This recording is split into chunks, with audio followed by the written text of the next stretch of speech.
C'è molta preoccupazione tra gli imprenditori orafi del territorio dopo il colpo messo a segno l'altra notte ai danni della ditta Alessi Domenico SPA nella zona industriale di quartiere Prea a Bassano, quando un comando di banditi ha bloccato le vie d'accesso alla strada principale per poi entrare in azione dopo aver pianificato tutto con precisione. Hanno sfondato uno dei portoni dell'azienda con una macchina operatrice, nonostante l'entrata in funzione del sistema di sorveglianza e l'arrivo di carabinieri e vigilanza, i malviventi hanno fatto irruzione nello stabile rubando oro e pietre preziose. L'ennesimo furto, se si pensa che in neanche 2 anni sono almeno 7 i colpi tra tentati riusciti a ditte del settore.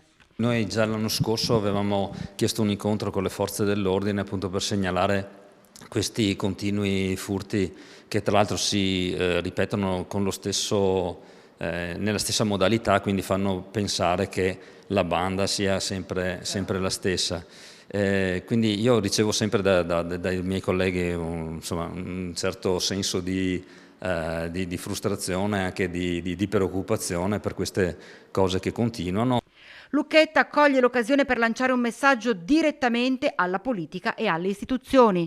Quello che forse è un appello che come categoria si può fare verso magari la politica è quello di aiutare le forze dell'ordine, magari cercando di incrementare l'organico che è in presenza sia nel Bassanese che in tutta la provincia di Vicenza, in quanto le forze dell'ordine fanno quello che devono fare, però ovviamente con le persone che hanno. Se non hanno l'organico sufficiente, poi ovviamente diciamo, queste cose aumentano in percentuale. Se da un punto di vista politico gli organici non vengono magari rinfoltiti, si può fare fino ad un certo punto, quindi ecco questo è.